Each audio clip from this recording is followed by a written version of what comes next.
Hi, I'm here with chapter 6 of The Phoenix and the Falcon, just loading my Facebook author page. Of course, I was doing 100 things before I had time to do this. It's a beautiful day here in New Jersey. Feeling like the pandemic is slowly going into a rearview mirror, which is a good thing.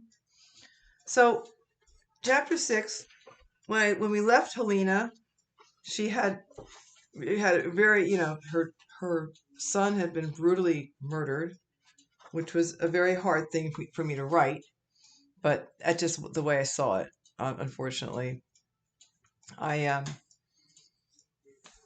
you know, things weren't so great in the 400s, and there were Huns involved, and you have to figure it's not a fairy tale. This book, but it's really a story of survival. She even though she was a gently, she had a very gentle childhood. She has inner grit, Helena. So, as I've always say every time, you can check out the book. You can order the book on Amazon. If you look hard, you can find me because I actually sell books on Amazon. I like to place people with their books. It's actually really fun because you get to send things to different parts of the country. I even sent a book to Tasmania, Australia. So how cool was that? But let me check. Let's see if anybody has any questions on Facebook. Um, yeah, I'm not that good at multitasking with two different things. Um, here we go. I've had a lot of people look at my. I've had quite a few. Um, I saw that I had 41 views or something, so that was really exciting. So anyway, so here we are, chapter 6. Helena woke to darkness. She's been rescued by Valimir. She's actually very fortunate.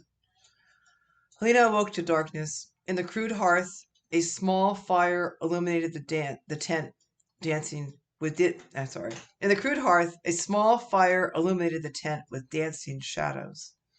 The once familiar sounds of women and children were gone, replaced by wood snapping in the hearth.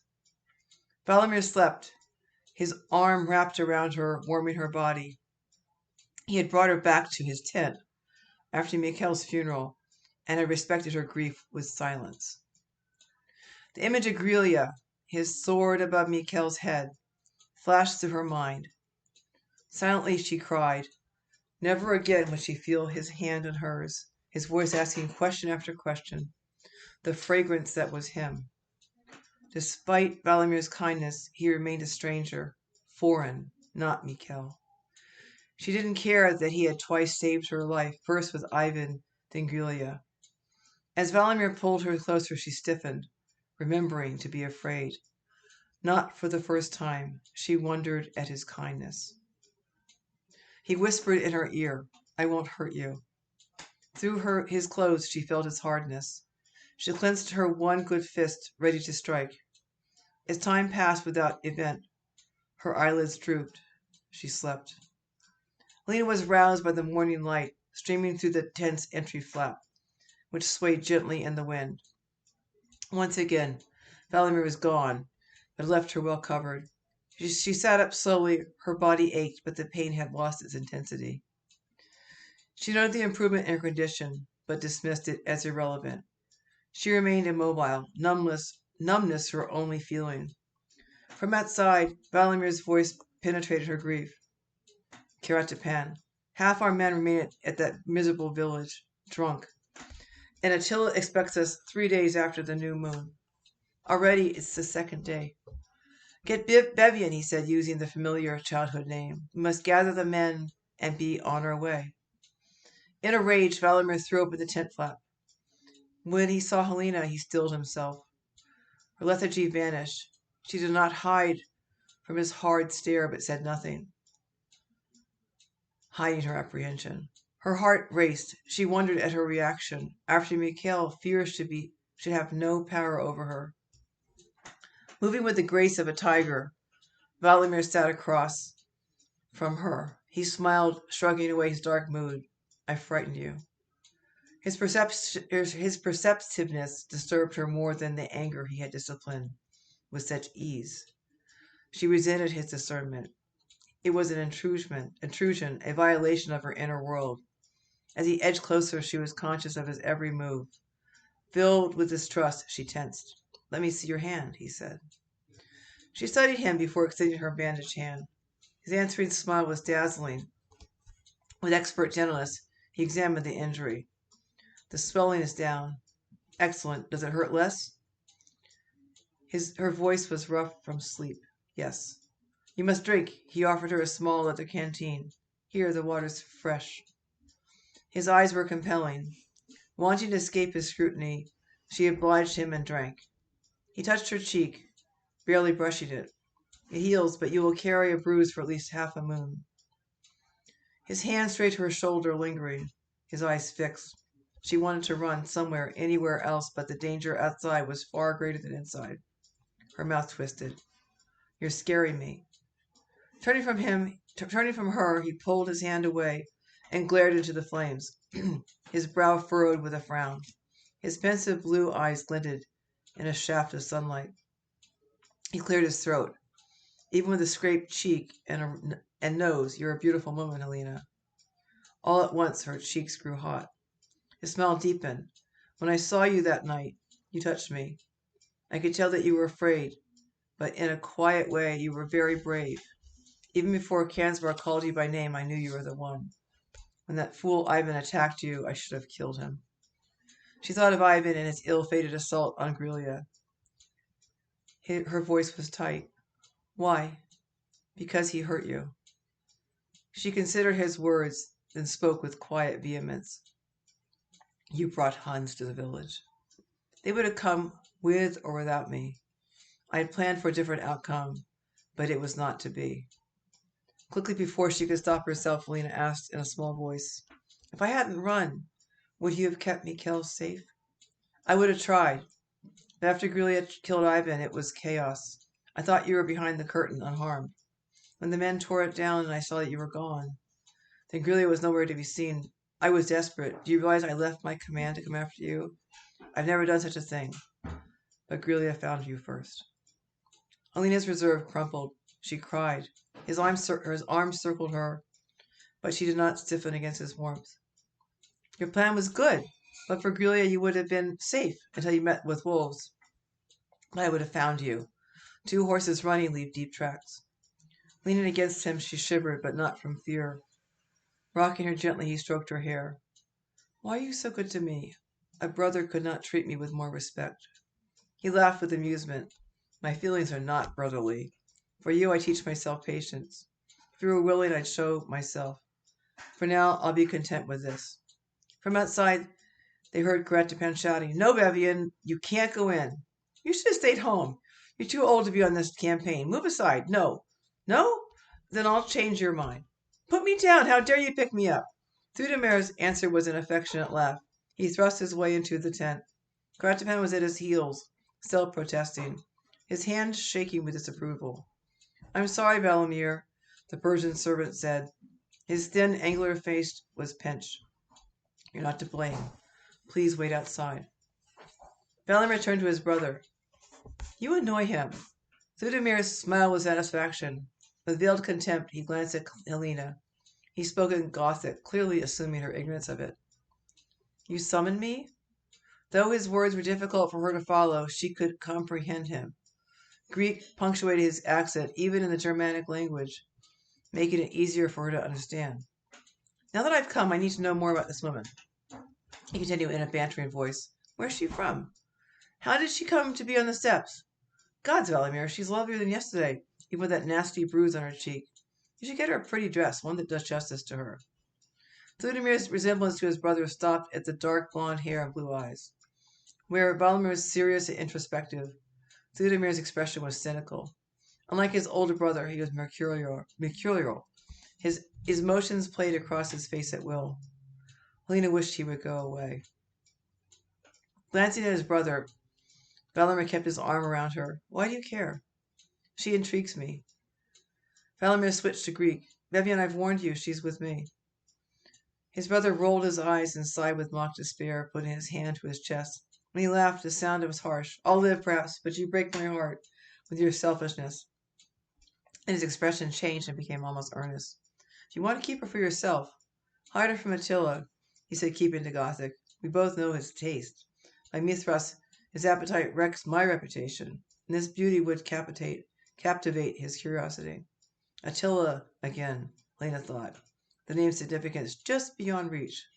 She let her mind go blank and stared at the ground, thinking of nothing. Finally she remembered. The story had swept Constantinople, creating much speculation. Attila, the nephew of King Ruggleva of the Huns, had been exchanged for Flavius Aetius, hostage for hostage. Flavius, a son of an imperial general, had been a favorite of Ruggleva and the Huns. In bitter contrast, the Romans had despised Attila. Clever, cruel verses had circulated about the taciturn Hun, mocking him. In Rome, away from his people, he had grown to manhood. A few months before Helena and her grandfather had left Constantinople, Attila had returned to Rugleva's kingdom, vowing revenge. Romans laughed, but with apprehension. Something about the Hun made his promises terrifying. She shuddered, suddenly afraid. Valamir spoke, reverting to Gothic, unaware of Helena's rudimentary skill. What should I do, Bevian? If he tried to take her, I'd have to kill him. Would you, Valamir? You care about her? I don't believe it. You'd kill Attila for a pretty girl? Oh, how the mighty have fallen. We may argue, but I don't want to lose my only brother. Who else could I tease? Cratchman just looks at me with disapproval, and father, well, you know what he thinks of me. He paused, considering Helena thoughtfully. Force won't work. Think with your head, not your sword arm for once. He blew out with resignation. If you must keep her, you have to marry her. With all the Hunnic ritual. Attila would never break with the law. Of course, he would find an excuse to kill you and have his way without loss of honor, but he wouldn't. He likes you too much. Plus, you are useful to him. Later, when you're tired of her, you could always repudiate her. Valamir was silent. Helena held her breath as she realized how much she had come to realize in his protection. The taste in her mouth was bitter. Well, Valamir, what do you think? Or do you have other plans for the girl? Perhaps I was wrong. You don't care enough to be bothered with her wedding rights. Let me have her. I'll keep her safe. When Attila asked for her, I'd be reluctant, driving up her value. He'd feel badly about depriving me and double my price. Valamir shook his head. Enough. It's not what you think. She has another life. I promised to return her to it. I don't know if she'd agree to a wedding. Even a Hunnic one, no matter the reason. You're such a philosopher, Valamir. Always thinking about things. Make her understand. If she won't listen, insist on a ceremony. Promises be damned. It's for her own good. Otherwise, you'll lose her.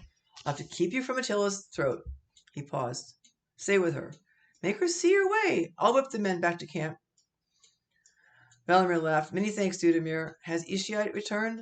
Yes, you can imagine his wife's words if he had lingered. Ask him to come with you, Dudamir. Let him handle Grelia. You don't think I could manage him? In truth, no. Look past your pride, Dudamir. We may disagree about many things, but your blood is the same as mine, and I won't risk you to a madman's sword. He answered in Greek. You worry too much. I'm off, but I'll be back for another visit. And remember, you owe me. Before Valamir could say another word, he was gone. From outside, he could hear him singing a bawdy tune. Valamir smiled to himself, once again shaking his head.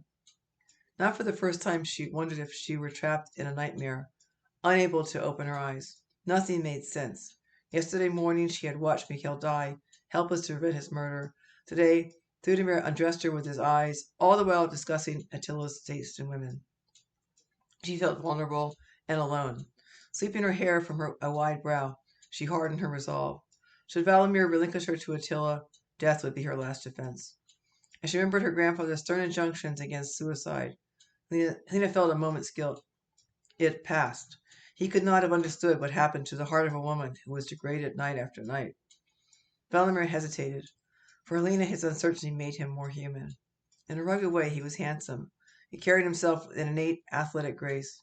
His posture was relaxed, his movements effortless, but he was like a falcon, always ready for the kill. Yet when he touched her, he was gentle. It was a paradox, unlike any man she'd ever known. Though physically strong, her grandfather had been no warrior. He had been a mystic, possessing both the earth wisdom and the essence of the prophet Zarathustra's teachings. Despite Valamir's worries about honor, Helena considered him a man of action first, reflection second. Even his religion, the cult of Mithras, was the faith of soldiers, Roman and barbarian alike, cutting through the barriers of nationalities.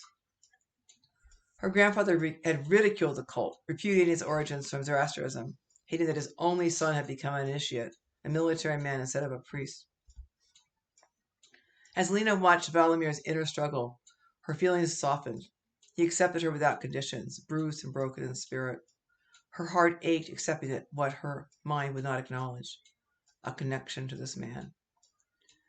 You must eat, Helena. Tomorrow we break camp. If you wish, I'll take you to Mikhail's funeral pyre this afternoon. His approach to his dilemma was oblique, not simplistic as expected. She was surprised and irritated by his use of Mikhail's employ. Yet she betrayed nothing. That would be good. I'll wait outside. He left abruptly. She sat quietly, calming her anger before joining him. The day was clear, the sun shone brightly, but the wind was cold, sweeping hard across the steppes. Trying to keep warm, Helena hugged her chest. Valimir was busy with the horses, preparing them for the ride. In the distance, white clouds were edged with gray. Without the soldiers, the camp was quiet. Helena envisioned them at the village and thought of the women. Her stomach recalled the image, nausea palpable. She prayed Ariana, her only friend, had found a quick death. Come, I've a saddle for your stallion, Valimir said. And see how well Karatapan has cleaned your bridle? Looks better than new. His conversation was forced, at odds with his personality. Watching him bridle and saddle the horses with quiet expertise, she was silent. Pastel did not resist his touch. He's a fine animal, Helena, worthy of a noble, but he's old. He'll have trouble keeping pace with the tribe. She glared at him. He's an Arab. At age 10, they're in their prime. Well, that may be, but he's weathered at least 15 winters. She flung her arms around Pastel's long white neck, her voice pitched high. He's 18. My grandfather and father both had a hand in his training. He'll keep up. You don't understand. He'll do, but without a rider's weight. You should ride the mare when we travel. She's much younger. Her hand dropped to her side. She fought back tears that choked her. The thought of another loss, even a horse, had brought panic. Oh, I see. Let me give you a leg up. She was curt. No. Before mounting, she checked Pastel's legs and hoofs, feeling his tendons for any sign of swelling after yesterday's desperate ride. He was sound, but had a stone in his left forefoot. She reached for her pocket for a small knife and remembered that Valimir had kept it. With her fingers, she picked out the pebble. Her right hand useless throb. Compensating, she balanced Pastel's bent leg on her knee. Valimir broke into her preoccupation. Your knowledge of horses surprises me. Placing Pastel's hoof on the ground, she straightened and confronted Valimir. Why? She asked. It's unusual for a girl from Constantinople with a gentle upbringing to think to pick a horse's hoofs. She shrugged her shoulders and faced her horse's left shoulder. Down, Pastel. He obeyed. Mounted, she stared at Valimir. He raised an eyebrow and smiled with self-deprecation. You've reason to mock me, Helena. Your horse is schooled to perfection. He's not mine. He only suffers me. He remains my grandfather's, and then perhaps my father's. Compared to my grandfather's skill, I am a city girl, bred soft and useless. Why the anger? Valimir asked in a hard voice. Ignoring him, she urged Pastel to a canter, heading towards Mikhail's pyre. As the roan caught up effortlessly, Valamir's face was taut. She finally slowed her horse, but only to cross the creek, afraid to injure his hooves in the stones. Valimir grabbed one of her reins. He shouted, What are you doing? Why don't you answer me? Because you're such a liar. What do you mean? You don't care about Mikhail. You just want me to agree to Theodomir's plan. His look was deadly. You understood us. You said nothing, letting me worry myself about the best approach. And you sat there listening, hugging your laughter in silence. She swallowed quickly, realizing her temper exposed her and made him feel like a fool. Well, what you done in my place? I kept my knowledge to myself, little as it is. She spoke with less passion. I wasn't mocking you. I've no laughter left. His frown vanished. He was quiet for a moment. A smile transformed his face, piercing her heart. Unprepared for her feelings, she closed her eyes against him. Sit with me by the water, he said. As he lifted her from Pastiel, her emotions were mixed, thrashing wildly between self-recrimination for liking him, to raw grief, and finally to obscure comfort in his arms. While the horses grazed, they sat beside the clear stream, his arms no longer around her waist. Helena was relieved to be separated by a sliver of air. She stared at the rushing water. I've heard of Attila. He's a mighty leader, Helena. I consider him my friend. He's a Hun, she said, stating the obvious. That's true, but besides Thudamir, there's no one else I'd trust to guard my back in battle. He speaks the truth about Attila and women. They are his obsession. At first he tried to bury you, and smile as he ignored my refusal. In the end, you'd be in his tent, not mine, no matter what I said. Then I'd have no choice. I have to kill him. My man steals my honor. Her chest burned. With Attila, you'd want for nothing, he said. He'd shower you with luxuries. Your Greek would delight him. He'd pester you with questions about Constantinople. For a time, I know you'd be his favorite. Although his appearance is uncultivated, he is brilliant. His conversations can be lively. When the mood strikes him, he can make anyone laugh. Her jaw quivered. You want me to go with him, then?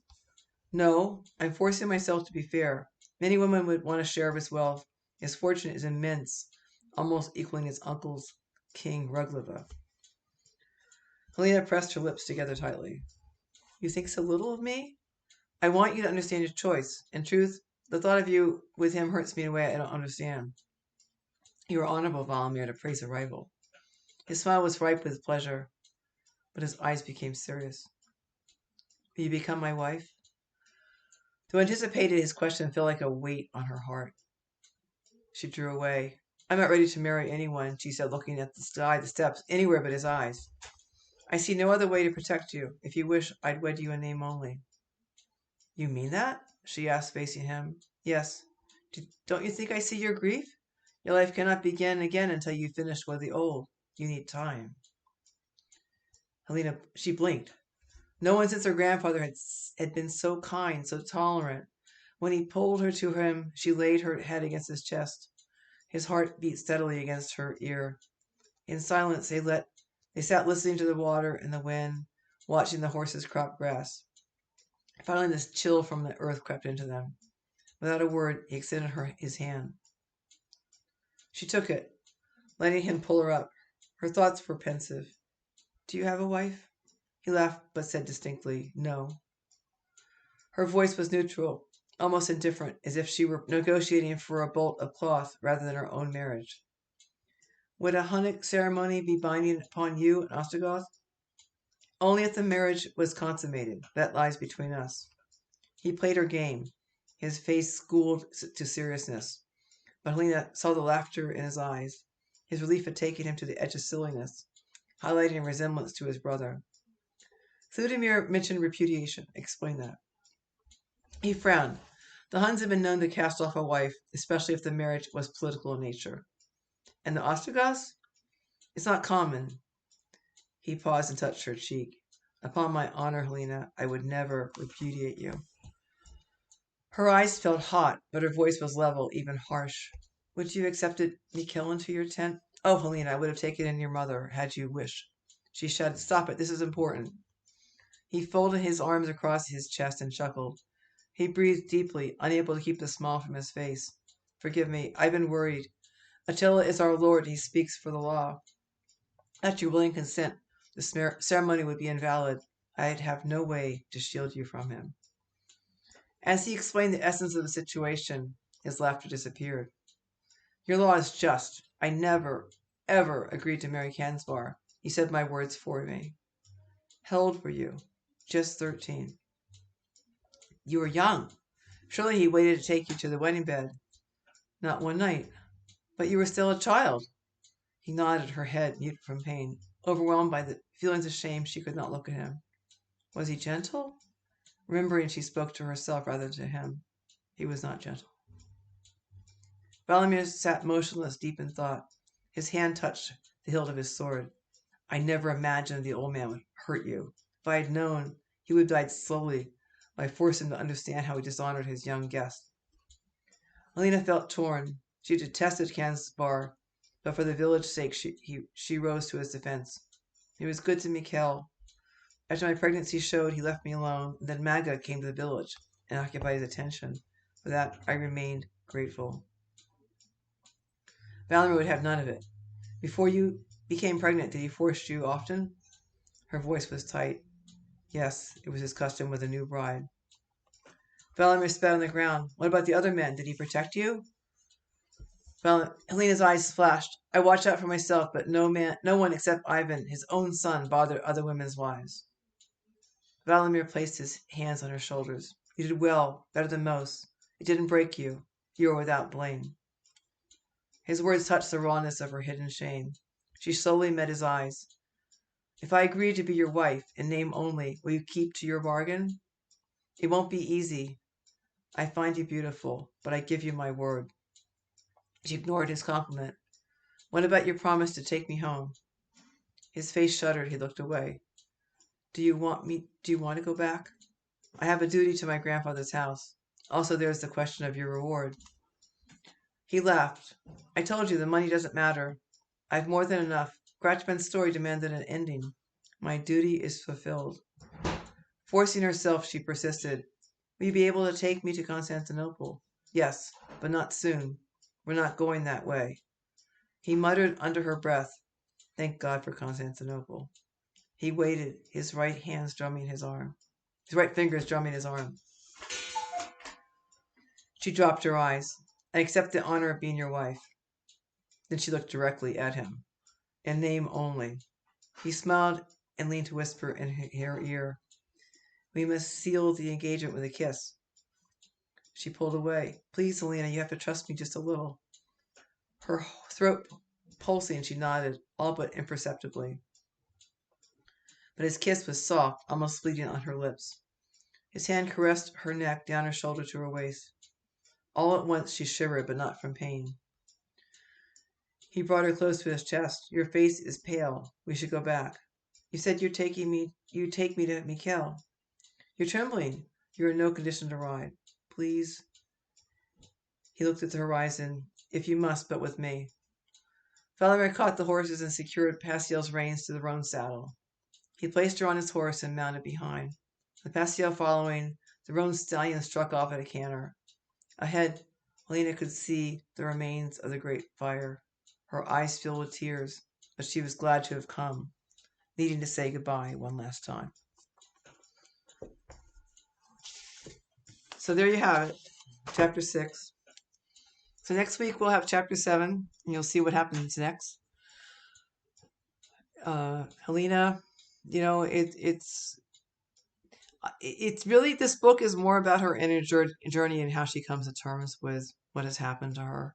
She had a terrible. I mean, the fact that she survived it all is incredible. So tune in next week, Phoenix and the Falcon.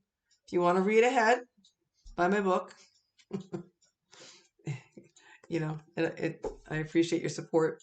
Check me out on YouTube. Or if you're not on YouTube, check me out on Facebook. Take care and have a good week. I'm going to stop the streaming now. I need my glasses to see even that. Take care. Bye-bye.